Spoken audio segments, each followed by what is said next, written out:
I ordered peach tea, but that was not a Easter egg for the show. I just like peach iced tea. Wait. Oh, you know what? Where does the peach? fans are always like reading the tea leaves Oh. for stuff, and so there's like a peach scene in the book. And I'm saying it's not an Easter egg. It's not related. It's not an Easter egg. You hear us? Okay.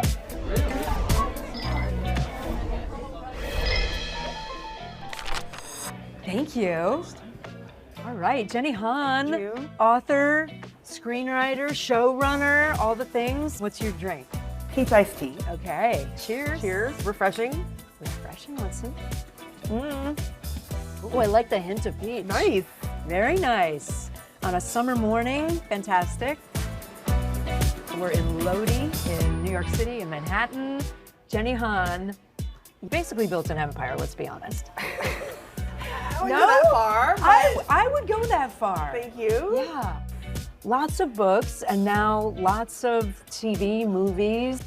First loves are important, but they're not as important as lasts. I always start with kind of, how did this happen? You grow up outside in Virginia, Richmond area? Yeah.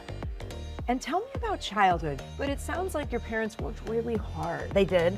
I was a latchkey kid, I think like a lot of kids in the 80s. Your dad worked overnights? No, he worked a night shift. Night shift. So he would leave at 2 p.m. and come back at 11:30. So when I was little, like he used to say he used to only be able to come in and like give us a kiss while we were sleeping, and see us on the weekend. Yeah, it's hard.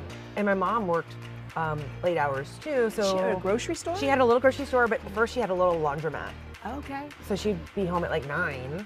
So after school until 9, you guys are on your own? Although my grandparents lived with us until I was 10. Okay. And so then from 10 on, it was just my sister and I. And so, I mean, I loved to read. I was reading Shocking. constantly, writing stories. So that was always in me. But I think growing up in the suburbs in Virginia, I never really saw novelists.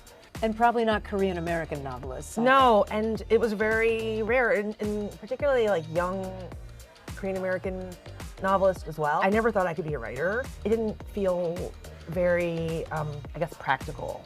And yet you started writing as a kid. Yeah. I had all my little stories in my books, my notebooks. You're just making things Just up. making things up and like living in my imagination. And it's really fun that I get to keep doing that. Did somebody at some point, like your mom or a teacher or somebody say like, you're really good at this? They did. One of my teachers, she wrote, I expect to see your name on a book one day when I was like, I think probably like 2nd or 3rd grade. So I did feel very affirmed in being a good writer, but like I said, it just wasn't, it didn't seem like something within my reach. When does it turn? When did you think, okay, wait, maybe writing? I took a writing for children creative writing class at UNC, Chapel Hill, and I just loved it, and that ended up being my first book. The book should. Yes. And I think coming out of it, I was really like, I'll take whatever I can get to be in this world of storytelling, but my first choice was to write. But you just never know. You're in grad school when you get the first book deal. Yeah. That first book deal is probably huge for you, right? Transformative. It was. I remember when I got the call from my agent, and I was cooking macaroni and cheese like on a hot plate. And I remember thinking, oh my gosh, my noodles are gonna get soft. Yeah. Because I was like, this is crazy.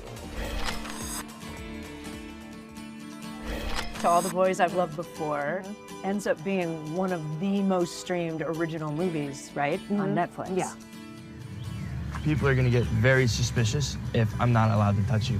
Okay, you have a point. Does your life change at that point at all? It was crazy. I mean, Netflix's reach, particularly globally, is really vast, and so there's not as many readers as viewers. You really wanted your lead character to be an Asian actress, right? Yes. Did you have to push a bit for that? Yeah, I mean, people were not interested in casting with an Asian lead. They wanted a white lead. They wanted someone, in their mind, it was somebody who can, garner a big audience, and people really weren't comfortable with it financially.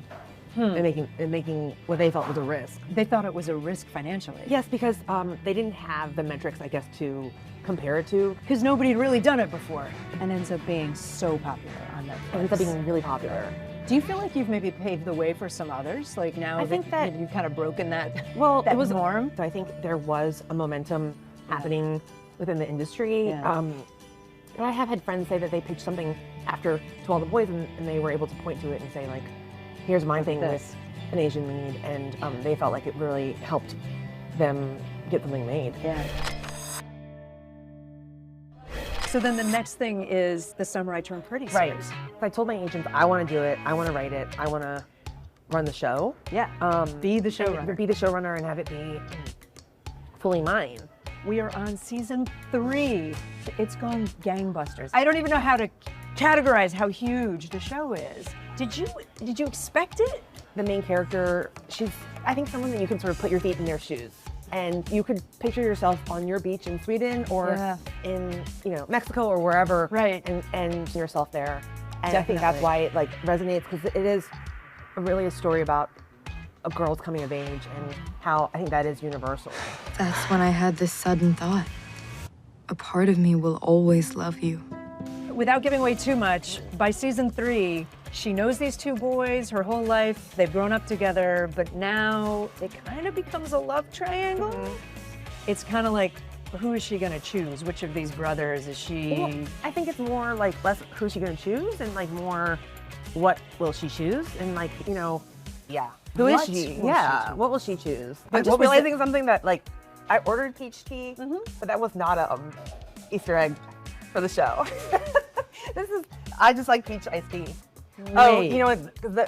Where does the Peach? fans are always like reading the tea leaves Oh. for stuff, and so there's like a peach scene in the books, and so people are going to be like, oh, she's like, Oh, they're gonna think that this is think that's Peach it. because of. no, but I just really It's like not. peach iced tea. All right, so what are you saying? It's not an Easter egg. I'm saying it's not an Easter egg. It's not Okay. related. It's not an Easter egg. You hear us? Okay. What is the message that you want people to take away from this season? I think I hope that they feel like they were on a real journey with these characters and got to see them evolve and grow, and like the characters make a lot of mistakes. They slip and stumble. They're and fall. human. Yeah, as people do, and so I hope that people could maybe have grace for that and for themselves ultimately. So I say just like buckle up. Buckle up. And yeah, get ready for the ride. What do you do next? I've heard that maybe you might be working on an adult rom-com. I have a couple, like several things. Okay, I'm is working that on, one but of the yes, that is things? one of the things. Please, will you do that? Yes. Because we haven't had a really good rom-com in a while. I wish we had more of them. That's sort of what's on deck. Is that in the also mix. Amazon? Can you say? Yeah. Oh yes. I love to do a speed round. Your favorite rom-com? A Sleepless in Seattle. Yes. It's you. It's me. I saw you in the street. Favorite thing that you bake? I really like to bake muffins. Team Jeremiah, Team Conrad? Team Belly. Team Belly. Yes. Yes. Absolutely. Is there a piece of advice that you would give to maybe younger women like you, that they could hold on to? I think the advice I would give is to just like go for it, and pursue your dreams.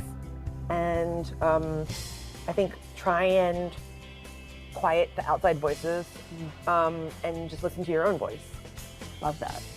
That is a great piece of advice. Jenny Han, this has been awesome. Thank you so much. So nice to meet you. Yeah, great to meet you Thank too. you, Kate. Yeah.